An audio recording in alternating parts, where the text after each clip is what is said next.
What's up, BarberVille? Welcome to the Commodore Bookhead. Come and take a look.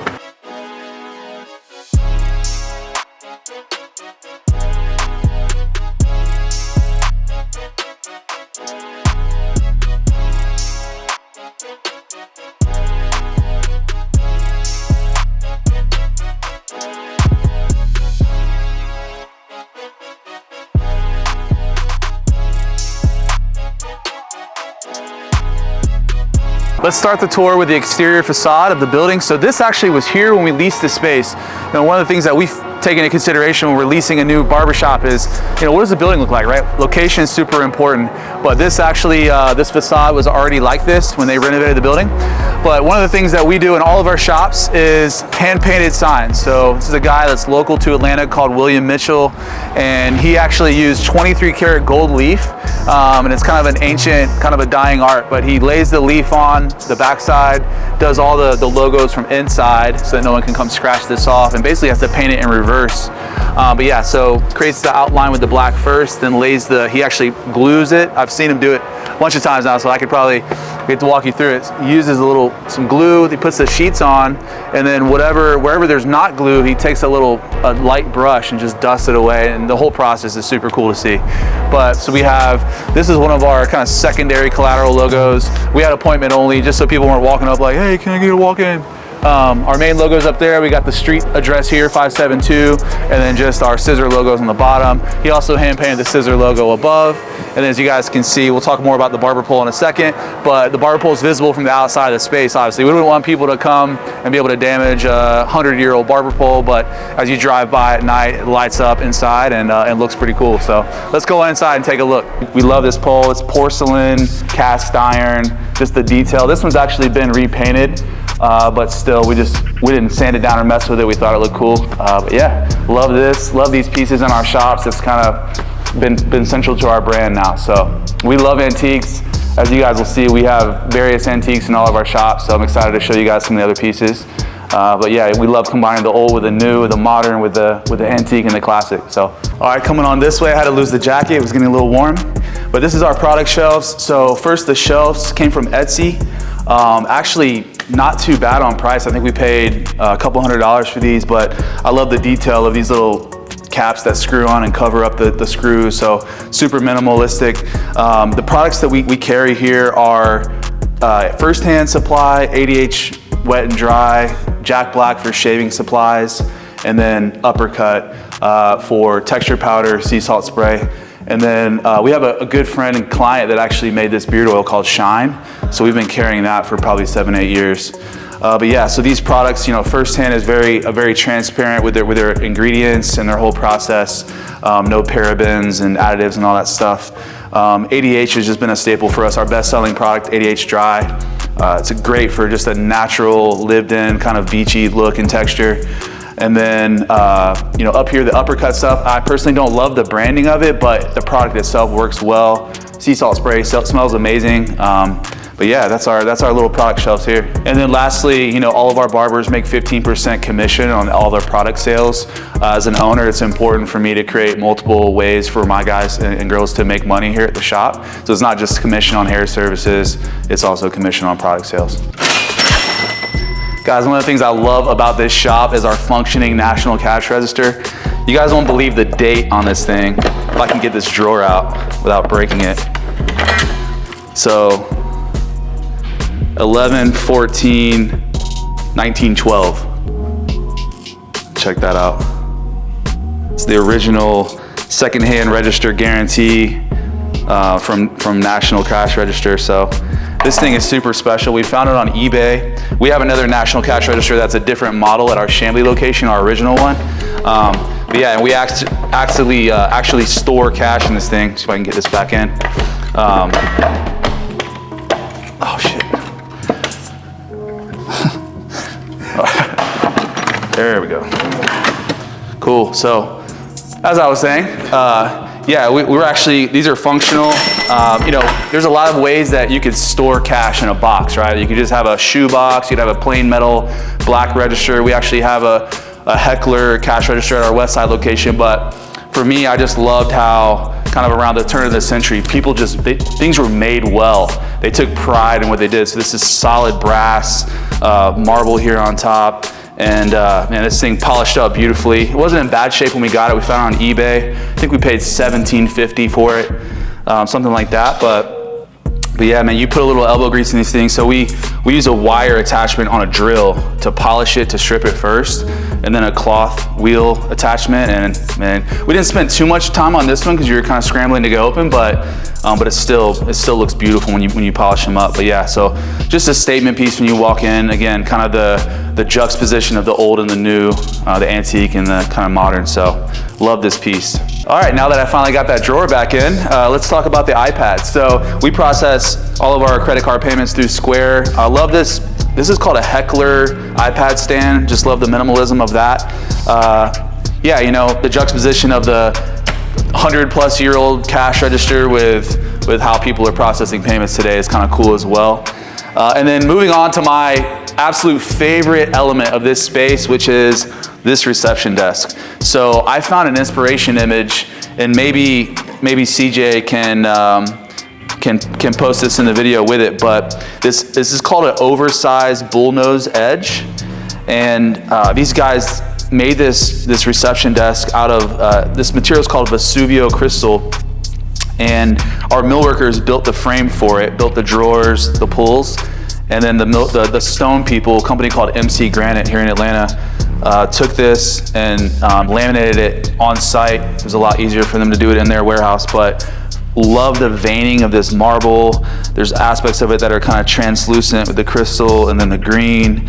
And when we picked the mural color, which we guys will see in a minute, and also the barber chair leather, we use kind of the natural color from the stone. So this is purely 100% natural stone, and it's just incredible, all the colors and veining and detail of this.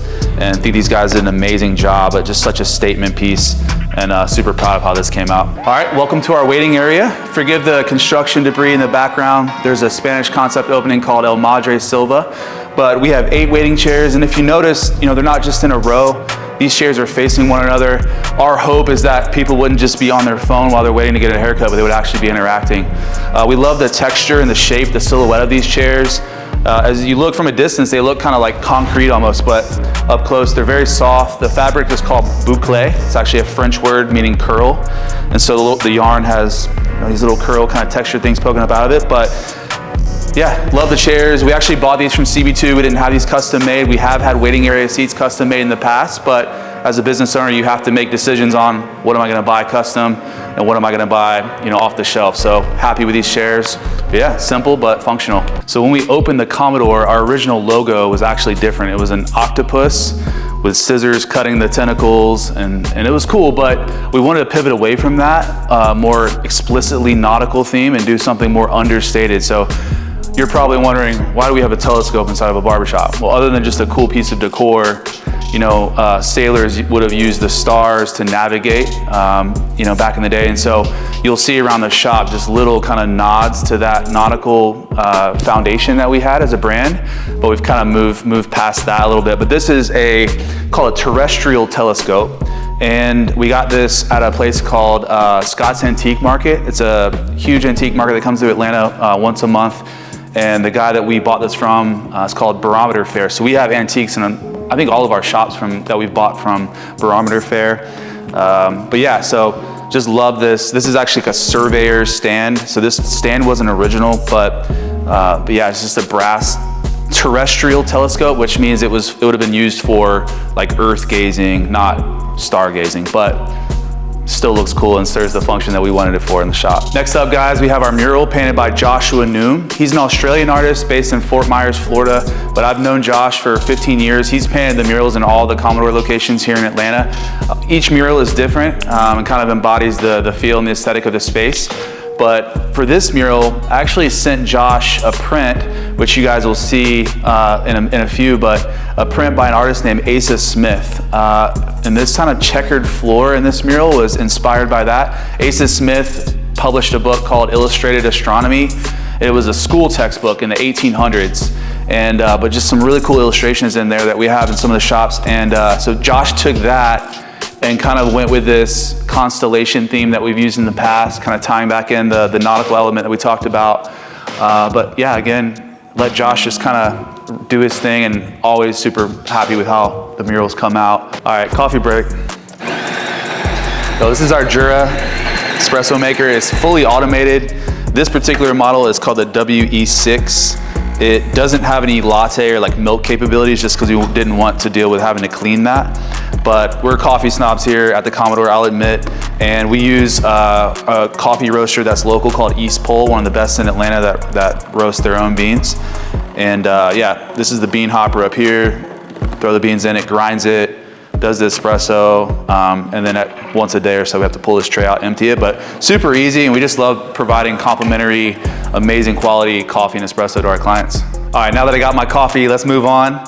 We have our beverage station here, made by the same guys that built our barber stations. We had a hard time finding something that could house a refrigerator, have a slide out for a trash can, because we like to keep everything kind of concealed and clean, and all the things that this station kind of holds. So we have our coffee cups on here, our coffee station supplies.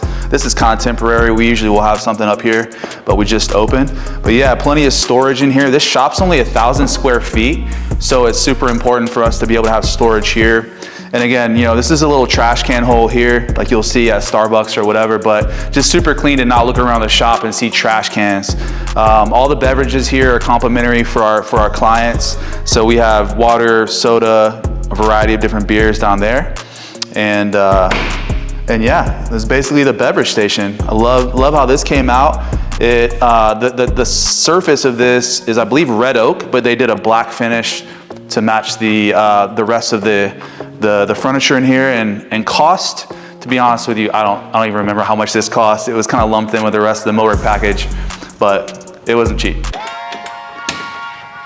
Yo, so one of my favorite games as a kid growing up was Mike Tyson Punch-Out for the original Nintendo. I don't know if y'all remember that, but I have some core memories playing this game with my dad.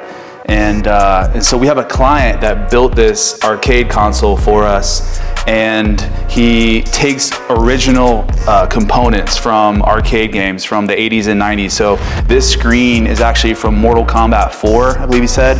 And so there was a short period of time where screens went from being like beveled edges to widescreen. And so if you notice, this has a 4:3 aspect ratio, so more of a square shape. And yeah, he loaded 2,042 games on here for us. And let me just kick this guy's ass real quick. And but yeah, no, so the wood that we used on this is the same wood we use for the stations. It's a wire brushed ash. So how it's made is basically bleach wire brush ash. They take a wire brush to really accentuate the grain of the wood, and then bleach it to make it a little lighter in color. But this is something that is one of one. You're not gonna find this, you can't buy it. It doesn't even have a price. He did it for us as kind of a gift, and super cool, super proud of how this came out. Right. Oh, I weaved him. Body blow. Body blow. Body blow. Body blow. Body blow. Come on. Giving him the work. Right. Body blow. Body blow. Come on, baby. Body blow. Body blow. Spin. Body blow. Body blow. Breaking him down with the body shots. I got no left, but I got a mean right. Right. Weave it, weave it. Right. Right. Body blow. Body blow. Body blow. Right. Right. Body blow. Body blow. You got it. Right. Body blow. Body blow. Right. Get some. Body blow. Body blow. Get some, baby. 1, 2, 3, 4, 5. Just spamming buttons. All right, back to the tour. All right, now we're gonna talk about where the magic happens, the whole barber station side of the shop. And before we get into the details about all the little elements, everything we do in our shops is intentional. And we try to maintain the tension between functionality and beauty and aesthetics. And so everything you'll see about our stations were intentionally designed, from the vacuum kick plates, to the sinks, to the Insta-Hots for shaves, to the towel warmers, to everything. So we have all of our cords concealed, but for us, you know, there's plenty of shops that just throw a toolbox against the wall and buy a mirror from IKEA, and that's fine. But for us, we feel like how you do one thing is how you do everything. And so for us, you know, being in a place that's inspiring to work in aesthetically, I think it all feeds into the creativity of the work that we're doing behind the chair. All right, so you gotta be at the first 2 stations if you're an owner of a shop, to greet clients, help check people out, and just make sure that everyone's getting the same experience. So Rich is actually at this first chair because he's here a little bit more than I am behind the chair. I'm here, and then we have a total of 8 chairs. We'll have 4 barbers to start, but hopefully gonna be growing the team soon. But we could talk about, you know, first things first, really where the magic happens and where the money is generated is through these barber chairs. So all of our shops have these 1950s Takara Belmont barber chairs. And man, we have put so much blood, sweat, and tears into these things. I've taken road trips to Pennsylvania, New York, you name it. I've driven all over the United States to get these chairs. So all of these have been completely restored from all the chrome pieces. Rich and I stripped these things down to the last bolt and nut, and took them to get chrome plated. Got all new leather upholstery. This is Moore & Giles leather. We love Moore & Giles quality leather. And then all the footrest components are actually aluminum. So if you'll notice, these are a slightly different finish than the chrome pieces here. And so we actually just polish these by hand instead of getting them re-chromed. But yeah, so all the chairs are completely functional now. When we got them, many of them were missing brakes or pump handles or headrests or you name it. So the thing is with these antique chairs is that you cannot buy parts for them like online anywhere. So the only way to get parts for these is if you find a chair that's been, you know, basically disassembled and just uses a parts chair, which are also still hard to find, or you have to get parts machined and made. So we found a company in Atlanta, actually, some of these chairs, if you could see, well, yeah, we might show you guys later, but some of the footrest pieces, we actually had to get remade out of casting. So it's called cast aluminum.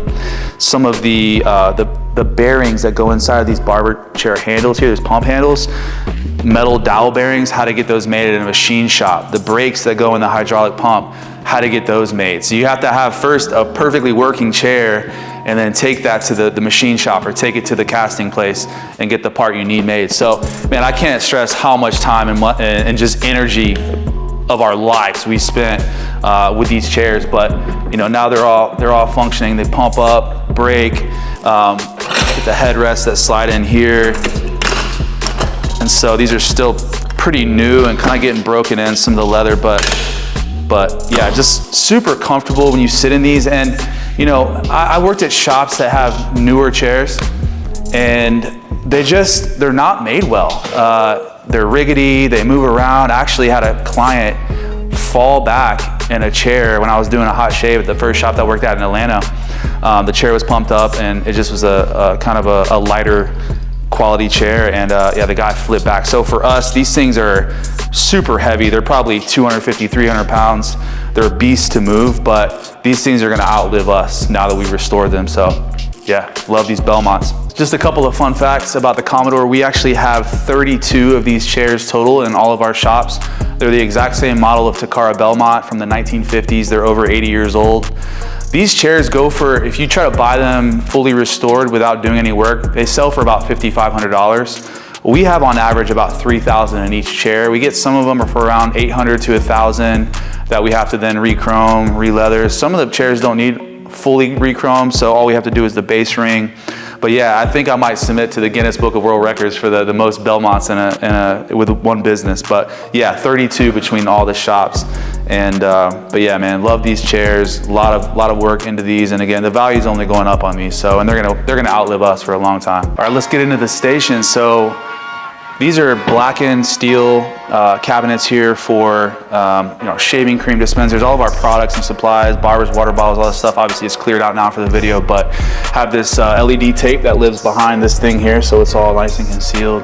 And I just love how these glass cabinets are illuminated at nighttime. If you see this shop walking by, we usually leave the LED tape on because it doesn't draw much energy and just looks super cool as you're driving by. But yeah, so down here we store our used laundry. So we get done with our clients, everyone gets a hot towel, and then we'll toss the laundry in this bottom area.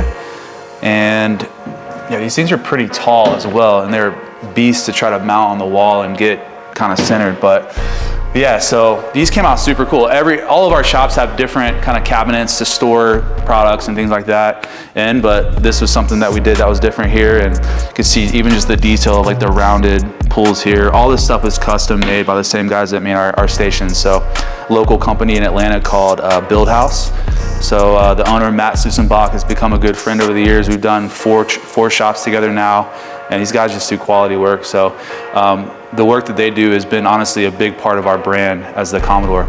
And so each one of these stations is 10 feet long.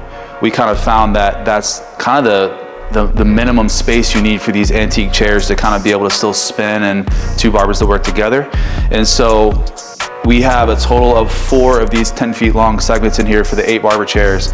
And so in each station we have regular faucet, regular hot, cold water. These are soap dispensers. We still have to actually load some soap in there. Just opened yesterday.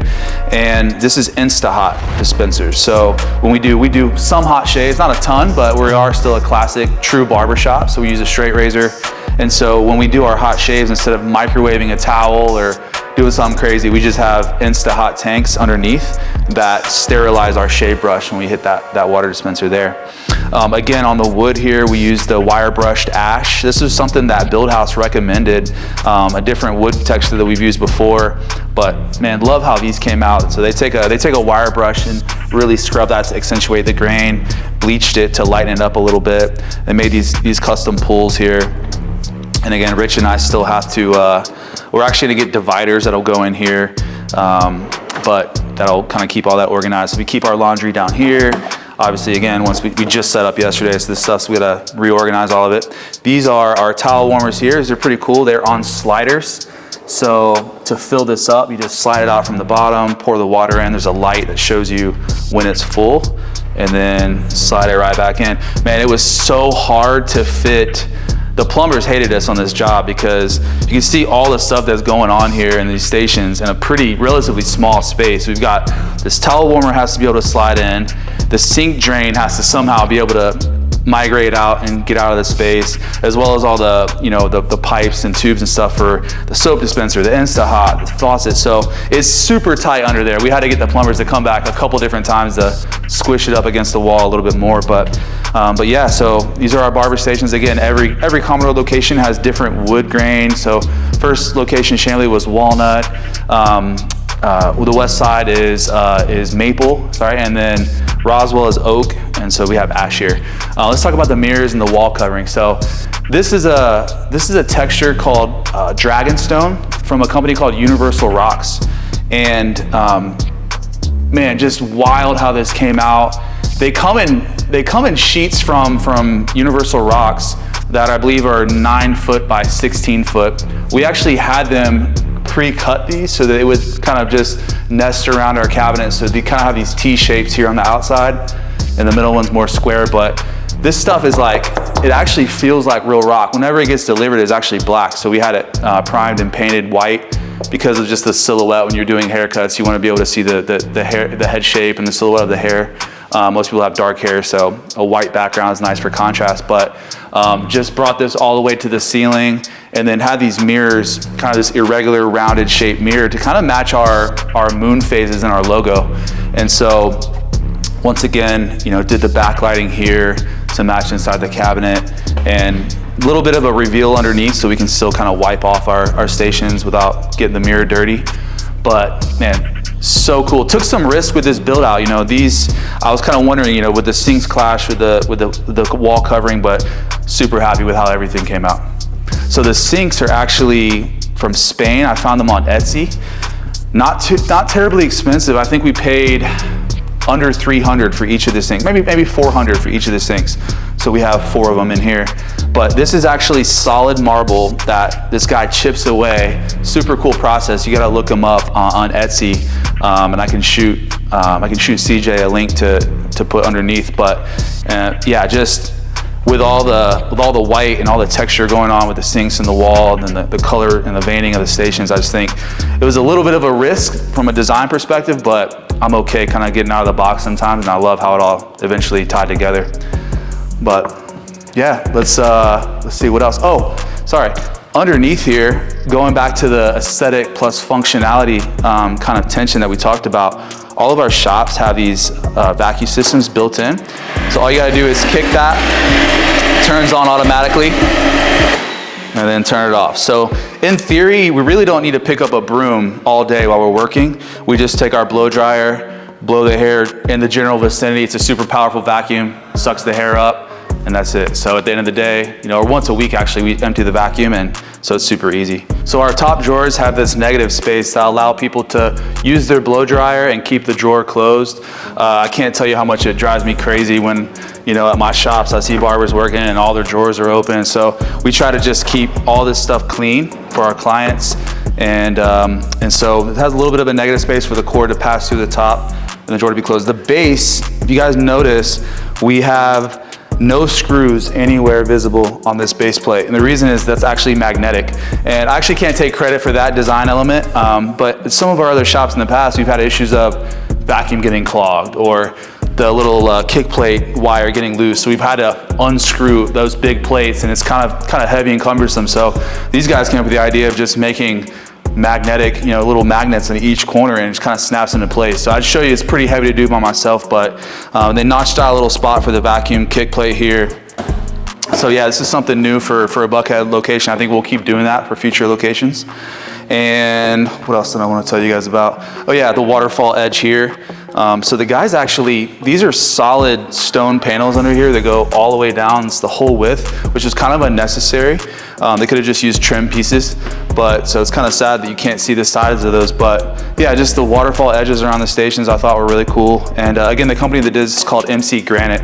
Got to throw those guys a bone because they hooked us up. Apparently the lady that quoted us actually got fired because she quoted us incorrectly. And the guy said he took a loss on it, but yeah, that's what they all say. So one of the problems that we ran into during this build out was that the millwork guys took the dimensions that are listed on the website for these towel warmers and based the station design and dimensions off of those.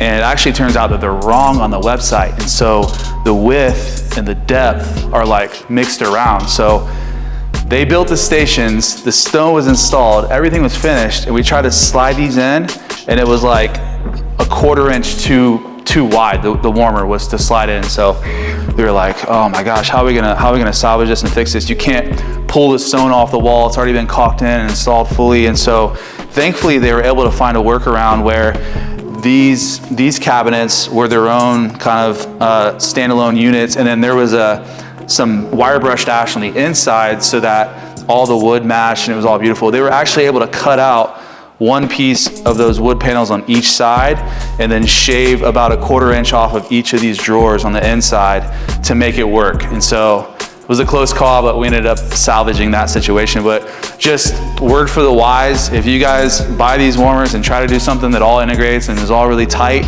take into consideration it's better to get one of these first, measure it yourself so you have the dimensions 100% correct before you have some custom millware guys build stations around that. So, but yeah, just keep that in mind. And then CJ informed me that no one knows what the hell an InstaHot is, and so I want to talk about this a little bit more. So these actually have an independent tank that lives underneath these barber stations. And what happens is when you push this down, it comes out instantly like boiling hot. You can adjust the water, the temperature of it. But this is super important for classic barbershops that do a lot of wet shaves. So what you do is you soak the shaving brush under the hot water, get it super hot. It does two things. It sterilizes the brush, and it also allows you to just whip up your lather without having to go microwave some water or any of that. So super easy, soak your brush, whip up the lather, and the client's ready for the hot shave. So one of the elements that I love about this shop is this floating ceiling that we have. So notice the beveled kind of radius edge on the corners down there and here, kind of matching the mirrors, the oversized bullnose reception desk, the waiting area chairs, so it all kind of ties together. There's a lot that's going on in the ceiling. These little small white caps that you see up there are actually sprinkler heads. So instead of the ugly metal ones that drop down, we have these. All the HVAC vents are obviously integrated there, and then these lights are recessed LEDs that we bought from a company called Alcon Lighting. And so kind of like the asymmetric first two lights there, and then just the linear lights overhead. You can't OD on lighting in a barbershop. So this light is super bright in here, and it's super functional. And so, you know, again, we could have thrown a drop ceiling in, or we could have just thrown some suspended lighting in and have all the ductwork and stuff visible, that's fine. But for this shop, again, we wanted it to be unique, and so love this feature. And again, the white is super critical for barbering because you're able to see the silhouette and the light reflects off white surfaces better. So that's why we went with that. So getting into the construction of this a little bit, it's kind of, you have to be very strategic with what order you do things in, right? So before you paint, you have to frame it all out, but then you have to paint the back before you finish the actual drywall.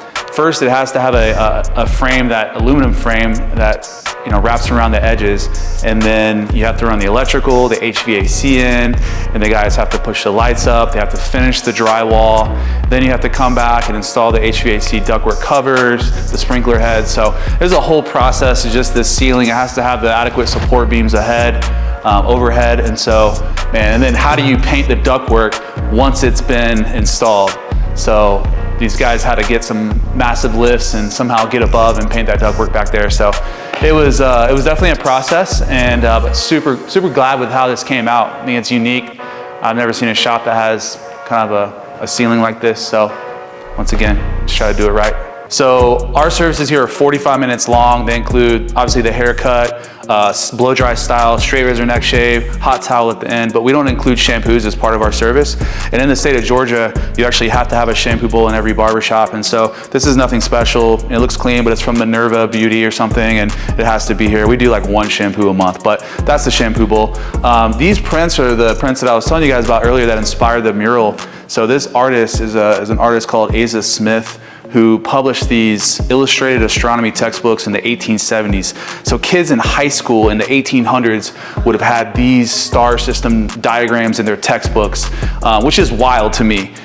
So I feel like the education system's obviously been very dumbed down since then, but I love these antique prints, again, tying into kind of the nautical aspect of our foundations of our brand, but still kind of understated, not as explicit, but kind of leaning into that more astronomy kind of lane now. So love these frames. Came from, I think, Amazon, not too expensive with the floating glass frames. So once again, pick what's gonna be custom, pick what you can buy off the shelf that still looks good and doesn't break the bank.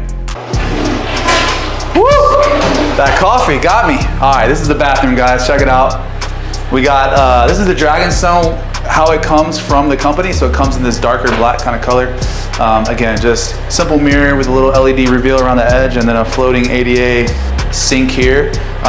Nothing crazy, simple in here, but as you guys will see, this painting is actually Josh Noom's first painting that he ever did for the Commodore. This was in our salon suite, and since then, it's been at my mom's house on her wall. She was bummed when I said I had to repo it for the new shop. But yeah, it's an octopus entangled up there with a diver, and we thought we'd bring it back for Buckhead. Match the same color on the walls as the mural, obviously, in the barber chairs. But yeah, that's basically it for the bathroom. All right, guys, and finally, this is our utility room in the back. You'll have to forgive us. We just opened yesterday, and it is a mess back here, but we have a washer and dryer here that we do all of our shop laundry with, just some basic shelves. This is kind of not properly flush with the wall because our electricians wired some conduit in the corner or something, but so that's gonna change. We got the vacuum here, so all those kick plates that you saw all come back here. This pipe on the right is up there is from those two stations on this wall, and then this pipe that comes in from here is for the other 6 stations. They join. There's some low voltage wire that feeds into that, and all the hair goes into this canister. And it fills up about once a week, so it's so easy. And the brand of it is called Drain Vac. And I've actually used a couple different types of vacuums for the shops, and this one is definitely the most powerful. It runs on a 220, I believe, 240 volt electricity. But yeah, super strong motor with that thing, and that vacuum was, I think, a couple grand, but again, buy it nice or buy it twice. All right, guys, the floor is black stain polished concrete. So we went with polished concrete because it's super easy to clean. the hair just sweeps right off of it super easily. And we had to trench the concrete out for some of the plumbing and rip it up. So the guys did a pretty good job, I think, of color matching the different areas of new concrete and existing concrete that was here. With any concrete floor, there's going to be little imperfections, but I think that gives it character. And flooring can be one of the bigger expenses in a build out of a space. Ranging anywhere from a few $1,000s up north of $10,000. So thankfully, I have a client who has a company called Duracoat Floors. Who came through. I think we ended up paying $6 grand for these polished concrete floors. So again, still a relatively large expense in the grand scheme of things, but this is gonna wear in really well. With it being darker, the hair is gonna kind of blend in as well. So you don't want people walking in on a light colored floor and just see piles of hair everywhere. And so, obviously in a perfect world, we'd all be sweeping after every client perfectly, but we all know in the barbershop, sometimes that doesn't happen. So you go with a darker floor like this and everything kind of blends in, and it's very neutral, so it matches the rest of the aesthetic of the shop. All right, BarberVille, it's been great, but you gotta go. We've been here all day. I got clients tomorrow. Thanks for coming through. We're gonna see you on the next one. Peace out, get out of here, go.